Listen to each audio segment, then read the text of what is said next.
It's certainly no stretch to say that life would have been much scarier if the dinosaurs had stuck around.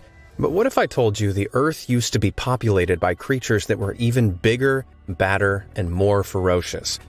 From supersized serpents to deep-sea monsters and bizarro critters straight from your nightmares, here are some animals that were even scarier than the dinosaurs.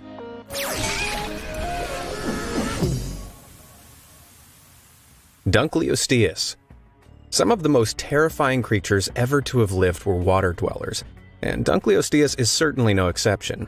This brutish fish lived during the late Devonian period, which was around 370 to 360 million years ago, and is often referred to as the Age of Fish.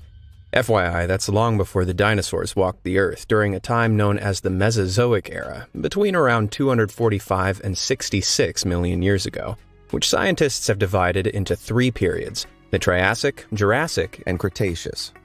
The 26 to 32 feet long Dunkleosteus was streamlined and shark-like, with an armor-plated head and a face only a mother could love.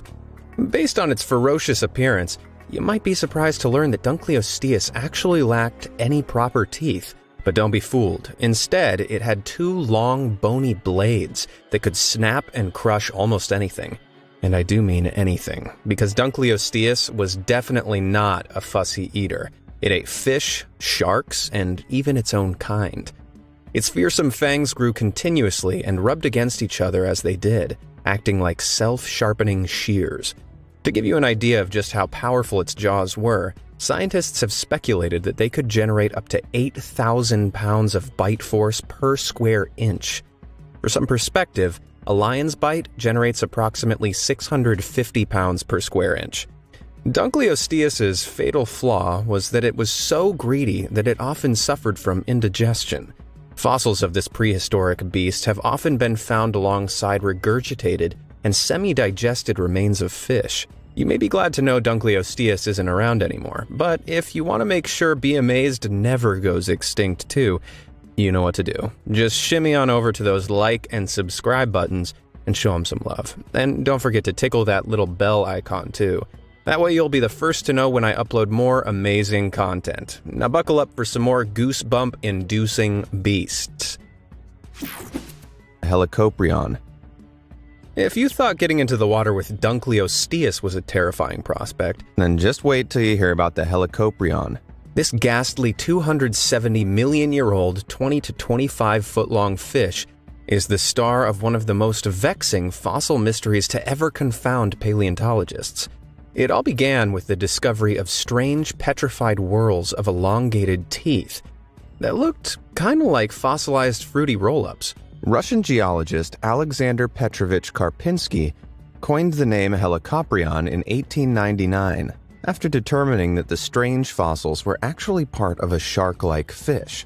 His best guess was that the unusual feeding apparatus was attached to the nose of this long-dead creature like a permanently rolled-up party horn.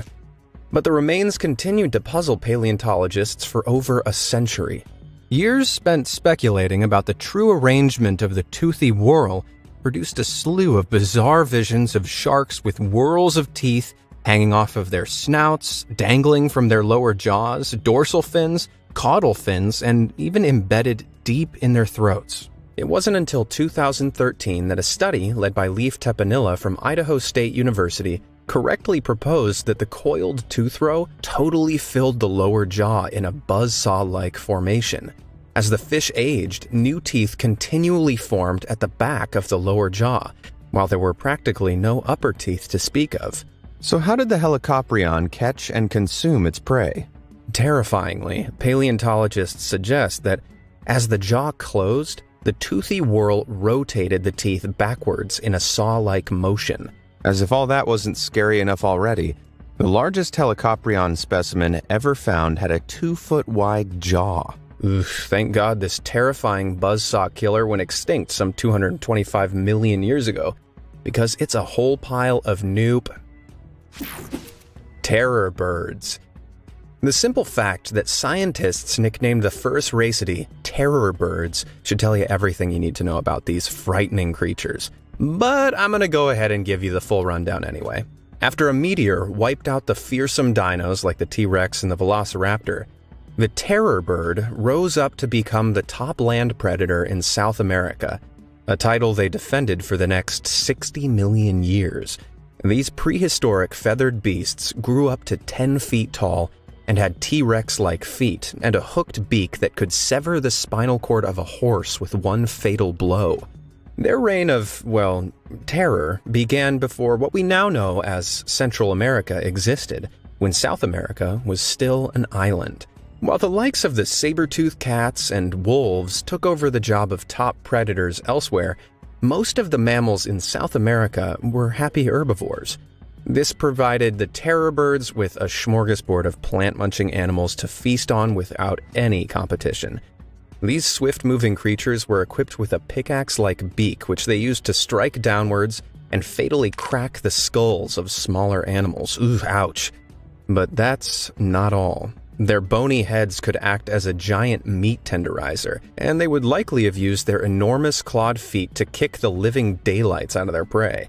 During their 60 million year reign, 17 different species in the terror bird family came and went, until they finally disappeared altogether about 2.5 million years ago. It makes you appreciate street pigeons a little more, doesn't it? Platybelodon. Now, how do you take a regular elephant and make it utterly terrifying? You replace its trunk with an enormous, fleshy spork. That's how. This fantastical creature may look like it was dreamed up by an imaginative 7-year-old, but travel back in time between 8 million and 20 million years ago, and you'll see for yourself that the Platybelodon was once as real as they come. This ancestor of the modern elephant had a strange, jutting jaw that actually consisted of a pair of widened tusks, which, by the way, are just modified incisors. But what was the purpose of this bizarre tool? After all, animals don't waste energy developing worthless characteristics. When the Platybelodon was first described in the 1920s, it was thought that their lower incisors were used to shovel, scoop, dig, and dredge soft vegetation in aquatic or swampy environments. But in 1992, paleontologist David Lambert proposed that they were also used as scythe-like weapons that could slice through thick vegetation. Instead of roaming shorelines, Platybelodon wandered around Miocene Asia, Africa, and North America, feeding on terrestrial plants, grasping branches with its trunk, and cutting them away with those specialized built-in scythes. Because these fleshy, spork-shaped appendages don't fossilize as easily as bone, we're actually pretty lucky to know much about these bizarre creatures at all. Thankfully, they did us a big favor by dying, sometimes in mass, next to or in rivers, which are prime spots for easy fossilization. Although they may not have posed a major threat to humans if they were still around today, it's safe to say that these animals still have one of the freakiest mugs in history. Andrewsarchus. It's hard to imagine anything with the name Andrew somehow being more terrifying than a dinosaur, but this ferocious creature says otherwise. Although no complete Andrewsarchus skeleton has ever been found, part of a skull from one of these bad boys discovered in Mongolia in 1923 measured nearly 3 feet long. Expedition leader Roy Chapman Andrews decided that the animal must have been a carnivore because of its massive teeth, and named it Andrewsarchus mongoliensis, after himself, of course. To this day, this is the only specimen ever found belonging to this terrifying species, which roamed Asia some 45 to 36 million years ago during the Eocene era. Paleontologists built up an impression of the rest of the animal's body using knowledge from its skull and its relation to another bear-like prehistoric creature called Mesonyx. The result is a 16-foot-long, 6-foot-high vision of pure nightmare fuel. This heavily built, wolf-like animal walked on 4 short legs and had a long body and tail with hoofed feet. It had a terrifying snout with large, bone-crushing teeth that could have weighed anywhere between 1,764 pounds to over 2,200 pounds. So, in case you needed any more reason to quiver in fear, this monumental size makes Andrewsarchus the largest known meat-eating land mammal that ever lived. Strangely enough, though, these hoofed beasts were actually thought to be more closely related to hippos and whales, both belonging to a larger order of mammals called artiodactyls. Because Andrewsarchus is only known from a skull and a few other bones, whether it was an active predator or merely an oversized scavenger is up for debate, but I certainly wouldn't want to take my chances. Titanoboa. If you're scared of snakes, now might be a time to grab a quick snack. 60 million years ago, during the Paleocene epoch, in the swampy waters of what is now Colombia, there lurked the biggest snake that has ever lived, the Titanoboa. Clocking in at nearly 50 feet long and weighing a colossal 2,500 pounds, this supersized serpent was 10 times as heavy as the green anaconda that rules those same stomping grounds today. Sadly, though, Titanoboa never went toe-to-toe with the T-Rex. Existing just a few million years after the fall of the dinosaurs, Titanoboa reigned over the immense, swampy jungle where everything was hotter, wetter, and bigger than it is today. In keeping with this general theme of bigness, Titanoboa was so large that it pretty much defied the laws of physics. You see, every living creature has evolved under the constraints of gravity. The only reason why ludicrously massive creatures like the 100-foot blue whale are able to exist is because gravity doesn't affect giants as much in the sea. Scientists speculate that this is what Titanoboa must have exploited to reach its enormous size. The creature was so outsized that it probably wasn't able to get around on land very well and must have spent a large part of its time in the water, behaving more like a water-dwelling anaconda, despite looking something like a modern-day boa constrictor. Just imagine taking a dip in the river only to spot the skin of one of these enormous beasts on the bank nearby. If you're wondering what Titanoboa ate, the simple answer is anything it laid its eyes on. The giant snake was an ambush predator and relied on its incredible strength to squeeze the life out of its prey. Titanoboa lay in wait and hunted mostly large reptiles, gobbling down giant turtles and even crocodiles. Why, and even when Titanoboa went extinct, remains a mystery. But just imagine the havoc they'd wreak on us puny humans if they didn't. Jacalopterus. 3 words. Giant sea scorpion. I bet you never thought you'd hear those together in a sentence about a real-life animal.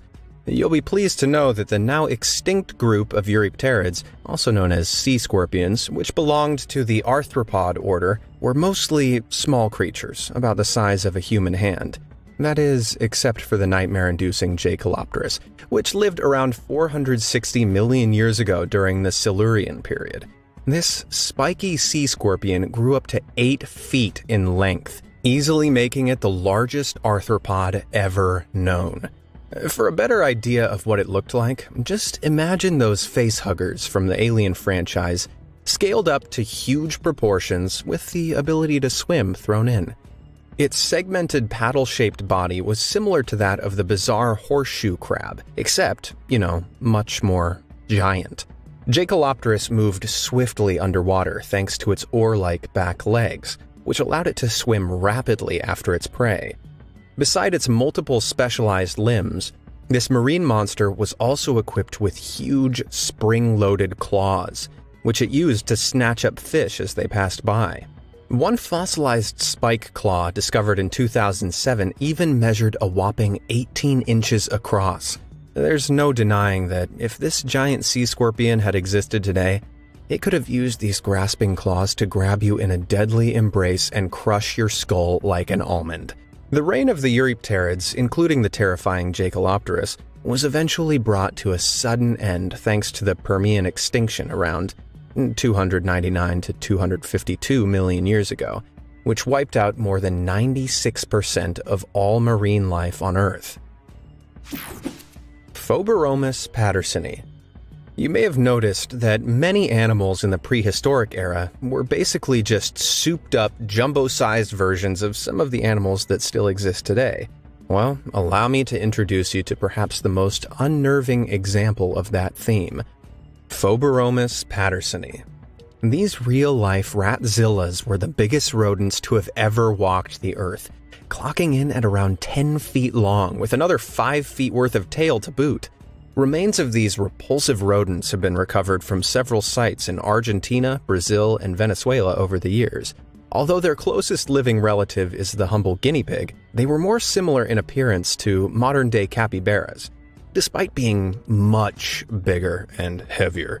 Examinations of the skeletons of these creepy ratzillas suggest that they probably weighed around 800 kilograms, which is around the same size as an American bison. Phoberomus pattersoni's hind limbs were massive compared to its slender front limbs, which suggested it probably rested on its haunches while feeding, using smaller forelimbs to gather plant material. Much like the capybara, Phoberomus had a deep-set jaw and sharp front teeth, which were adapted for their gritty, herbivorous diet. Although they were plant eaters, these tremendous rodents would have had foot-long incisors, capable of causing some serious damage if you were to cross them. Phoberomus towered over wetlands and nearshore swamps until they mysteriously disappeared some 8 million years ago. So, next time you squirm at the size of a rat on the street, just remember, it could be much worse. Hallucigenia. It's not unusual for paleontologists to have trouble deciphering what an animal looks like, especially when it's been extinct for 400 million years. But the case of hallucigenia was still much harder than most.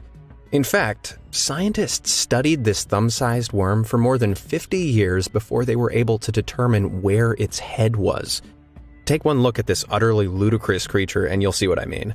Back in 1977, British paleontologist Simon Conway Morris happened upon a bizarre half-inch-long fossil that had been found in the Burgess Shale in the Canadian Rockies 66 years earlier. It had already been classified as an annelid worm, which includes leeches and earthworms, but Conway Morris didn't agree. In his opinion, the wacky organism could actually walk on several pairs of stilt-like spines, while it also had numerous tentacles sticking out of its back. He named the creature Hallucigenia because it was so nonsensical it resembled something you'd hallucinate during a bad trip. But in 1991, researchers Lars Ramskold and He Zieguan turned Conway Morris's idea upside down, literally. What he had identified as tentacles were actually the creature's legs, so the model was flipped. The spines, now located on the creature's back, were probably used for defense. It wasn't until 2015 that further analysis conducted by Martin Smith from the University of Cambridge, using an electron microscope and samples from the Burgess Shale, revealed which end was the worm's head, complete with not only a pair of eyes, but a big smile of grinning teeth. Although scientists don't know exactly what Hallucigenia ate, the ring of teeth around its mouth were probably used to suck water and food into the gut. It may have been tiny, but there's no denying this floppy hallucination is seriously unnerving. Anthroplera. Most people feel uneasy around regular-sized creepy crawlies, but millions of years ago, these fearful creatures could grow to insane proportions. Case in point, Anthroplera, an 8.5-foot-long millipede that roamed the Earth during the late Carboniferous period, around 359 to 299 million years ago. Although it's likely that Anthroplera was herbivorous and fed on dead plant matter like modern-day millipedes, there's no denying that it was still pretty darn terrifying. Fossil trackways that have been discovered suggest that these massive millipedes could move at speed, undulating hundreds of huge legs with unnerving rhythm and swerving to avoid trees and other obstacles. Anthroplera were the largest land invertebrates of all time, which means it's highly unlikely they had any natural predators. Their segmented bodies were so flexible, they could probably rear up to a defensive posture and look you straight in the eyes if they wanted to. These monumental insects went extinct soon after the end of the Carboniferous period, when the moist climate began drying out, dramatically reducing the rainforests that were their natural habitats. But why don't we have such massive bugs nowadays? Well, the leading theory is that prehistoric insects got so big because they benefited from the surplus oxygen in the Earth's atmosphere. During the period when Anthropleura lived, the rise of vast lowland swamp forests led to atmospheric oxygen levels of around 30%. That's almost 50% higher than current levels. So next time someone says climate change isn't real, just introduce them to this super freaky, supersized millipede.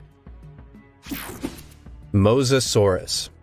If you're a fan of the Jurassic World movies, you may already be familiar with the Mosasaurus thanks to this awesome scene.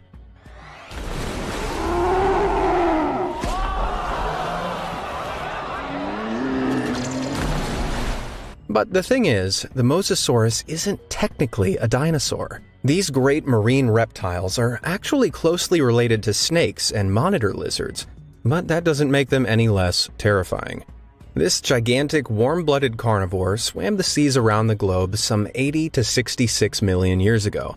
Though no complete specimens have ever been found, paleontologists speculate that Mosasaurus probably reached lengths of 45 to 50 feet and weighed around 5.5 tons. That's bigger than the average city bus and heavier than 2 adult rhinoceros. Look a little closer and you'll see that the captive Mosasaurus from the Jurassic World movies has 2 extra rows of terrifying teeth inside its enormous mouth. You might think that this is just a classic example of movie makers bending the truth for dramatic effect, but no. Just like modern-day snakes, Mosasaurus had pterygoid or fanged teeth inside their massive maw, which were anchored to bones in the roof of their mouth. These teeth, which were embedded in the fleshy tissue of their gums, made it easier to grip and swallow their prey underwater. Because of their relation to snakes and monitor lizards like the Komodo dragon, it's even possible that they had huge forked tongues, but we may never know for sure because soft tissues rarely fossilize. It should come as no surprise that Mosasaurus were wildly successful predators. Stomach contents have revealed that these aquatic brutes ate ammonites, bony fish, sea turtles, other prehistoric reptiles like Plesiosaurus, and even seabirds. Their fossils have been found on every continent on Earth, even Antarctica. They even became the dominant marine predators during the Cretaceous period, until the KPG extinction event that ended the dinos wiped them out too. Whew. Triassic Kraken. For centuries, fishermen have told tales of a terrifying sea monster capable of capsizing a ship and gobbling up its crew, the Kraken. These humongous beasts have made their way into their fair share of Hollywood movies. But did they ever really exist? In 1857, Danish naturalist Japetus Steenstrup examined a large, washed-up squid beak, measuring about 3 inches across. He concluded that the Kraken was real, and that it was a species of giant squid he named Architeuthis dux, or ruling squid. Since then, about 21 species of giant squid have been described, each from different body parts washed up on the shore. These elusive creatures roam the depths of the ocean, but it's hard to know exactly how big they get, because whole specimens are hardly ever found. Some estimates suggest that the colossal squid, the largest living species known only from beaks found in sperm whale stomachs, might weigh up to 1,500 pounds and reach 33 feet in length. It may not be a squid of kraken-sized proportions, but did such a beast once lurk in prehistoric waters? Well, Professor Mark McMiniman of Mount Holyoke College in South Hadley, Massachusetts, thinks so. According to McMiniman, there could have been whopping 100-foot squids in the early Triassic period that preyed on ichthyosaurs, which were school bus-sized marine reptiles that looked a bit like modern-day dolphins. McMiniman first presented the idea in 2011 at the annual meeting of the Geological Society of America in Minneapolis. He based his hypothesis on the bizarre discovery of 9 fossilized vertebrae from Ichthyosaurus in Nevada, arranged in linear patterns that he argues resembles that pattern of the sucker discs on cephalic tentacles. McMiniman referred to the fact that modern-day cephalopods are intelligent creatures, and that octopuses have been known to collect bones, shells, and rocks for their dens. But other paleontologists aren't so convinced, with some critics pointing to the lack of evidence that cephalopods actually stockpile their prey.